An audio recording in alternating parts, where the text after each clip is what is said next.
They told their client, they basically sold the house and said, but now I think you ought to invest in this. And they said, well, have you done the due diligence? And the agent said, yeah, I checked it out and everything's fine. They hadn't done their homework. The thing fell apart. And there were significant lawsuits. That client now just went from a $25,000 deductible to a $100,000 deductible. Their E&O quadrupled in addition. So beware, it's important. Yes? As long as we're giving examples. We did have one agent in here who was renting his own house for a vacation rental, and people called and he said, well, you know, you have children? And they said, yeah. And he said, well, it's more of an adult house. And then a complaint was filed, and I think he got out of that deal. You can't do that. So that's somebody you know. I'll be around after if anybody has any additional questions. Be happy to answer. Great. Thank you. Okay, thank you very much.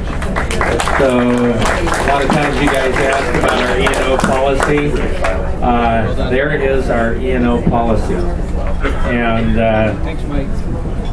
and you have now had an explanation of it. While they're changing over on Mike's here and that, let's go into what we sold this last week.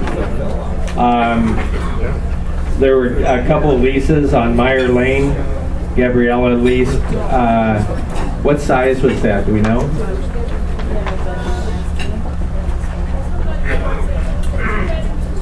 Two bedroom, two bath. Okay, for $1,600 over on Meyer Lane. On Jacques in Torrance, Julianne, how big was that? Bedrooms, baths? 3 bedrooms, 2 baths, I think, and a pool. 3 bedrooms, 2 baths, and a pool for $2,600. Carnegie, Jim, how bedrooms, baths? Was that the rear unit of the Unit C? The Unit C? Or was there more units than that? Are you still back on 2519 Carnegie? Yes, we are. Sales sheet. It's on the sales sheet there. I went into escrow 6 weeks ago. Okay. He just got short sale approval. Oh, is that what it is? That was it. The short sale was just approved on that. Yes, thank you. Okay. Marion in Torrance, Gordon's listing sold for $630. I don't know if there's anything on that. Getchell, 1755 Dixon. Oh, Gordo. Oh, there you are. I looked for you back there and see you under the palm tree. Old Hampshire. Yeah. We could have sold that 5 times. That was amazing. I had so many people call me after that closed. Really? So tons of people still in that price point. Okay, great. Dixon, Getchell. This is supposedly a fake short sale, but we're waiting. A little louder, please. This is supposedly a bank approved short sale, but we're waiting for approval from the bank. Okay. And then you sold, didn't you sell 456 27th off an open house? I did. That was off an open house, in case anybody didn't hear that? Okay. Good enough. Congratulations. Other sales. There's one on Blossom Lane. Where are you? Oh, June. Blossom Lane. Yeah. What was that? Sold with 3 offers and we're not choosing. Okay. What address was that? 2605 Blossom. 2605 Blossom had 3 offers. And it was... Single family home, 2 bedroom, 1 bath.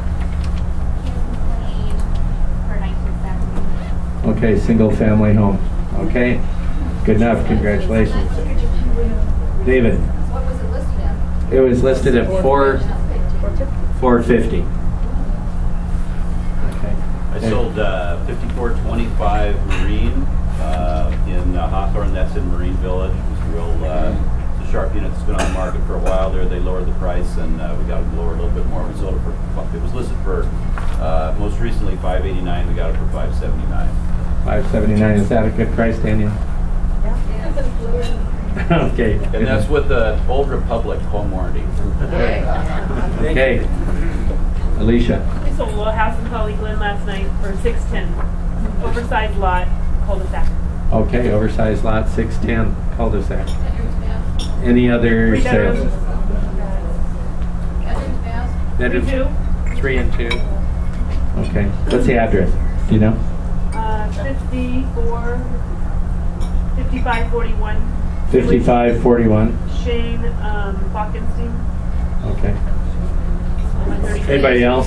What street? 133rd. 133rd. Any else? Yeah. Anybody else? Okay, good enough. Well, we're privileged again also to have Eric Ginder here. Eric is with White and Bright. We are lucky to have them as our attorneys that represent us. They do a heck of a job. They're approved by CAR, one of the only firms that is approved by CAR to handle a lot of the tough things that go on in the state with real estate. So Eric, why don't you stand up here? Okay. Hello. Good morning. I recognize a lot of you from the last couple times I was here. I don't want to rehash a lot of what Mike said because we got a lot of things to talk about this morning, but I do want to give you a story because it just proves that for every question or everything that anybody says, I've got a case that actually happened to somebody. And what Mike was talking about in terms of coverage, I have a client, and I can't believe he's still my client because I'll get to this in a second, but he came to see me years ago, probably like 5-6 years ago, had gotten sued. And we had talked about the lawsuit, went through it, I looked at the complaint, this, that, and the other, and I said, okay, who's your E&O carrier? I'll tender it for you. Tender it means, or write a letter to the insurance company, say, this guy's gotten sued, please do a coverage investigation, blah, blah, blah, blah. He says, well, I don't have E&O insurance. But don't worry, because I did this transaction 2 years ago, and I had great coverage then. And I had to say, well, but then you don't have coverage. And we went round and round for about an hour, and he just didn't understand the way that a claims-made policy works. And I kept telling him, no, it's the insurance company that you have now, because you just got served with this 2 days ago. And since you don't have coverage now, you don't have coverage. But I had it 2 years ago when I did this. Here's the policy. So finally I said, all right, here's what I'm going to do. I'm going to tender it to the carrier 2 years ago. We'll see what happens. And of course, about 45 days later, we got a very, very strongly worded letter from Coverage Counsel, a law firm that the insurance company hired, to tell us why we didn't have coverage. And among the many things that they cited was the fact that, hey, this policy expired 2 years ago. You don't have coverage. So I sat down and I explained it to him. And I said, I'll do this, I will charge you the same to defend this case that I would charge an insurance company. And so we had to go through that route. And it was not a very pleasant experience for him. So what he did was he went out and he bought insurance and came to see me a couple of years ago because he'd gotten sued again. And he was like, I got you this time because I got a policy. It's in effect. I got served yesterday. I got a policy that's good for the next 7 months. Here it is. I flipped through it, and I was looking for something called a prior acts date. And the problem with a prior acts date is when you do not have insurance for a couple of years, that's one of the questions that your carriers will ask. They will say, is there any time period at which you did not have coverage? They want to see that you've had continuous coverage through your entire career. And of course, as we know from a couple years previous, he had not had coverage during that time period. He'd let it lapse for a couple of years because he wasn't doing a lot of business. Why pay the premium? So I looked at the prior acts date, and sure enough, the prior acts date was about 6 months previous because that's when he bought his policy. And I said, well, I've got bad news for you because you don't have the coverage now for this either. And I had to sit there and explain what a prior acts date was. He didn't really want to believe that anyway, so we tendered that and got, again, the strongly worded denial letter from the insurance company, Coverage Counsel, saying why we didn't have coverage for that claim. And surprisingly, the guy still calls me, even though I am like the Grim Reaper for this guy. Twice now he's come to me with insurance, or at least, so he thought, and twice he's had to pay out of his own pocket to resolve cases. And yet, again, the guy still calls me for advice. So anyway, heed what Mike was telling you because it's that sort of stuff. Claims-made policies are just different from the way other policies work. I've actually got a lot of stuff to cover, so what I'm going to do is maybe hold most of the questions till the end, but I didn't say that beforehand, so I will take your question. If you retire, yes. how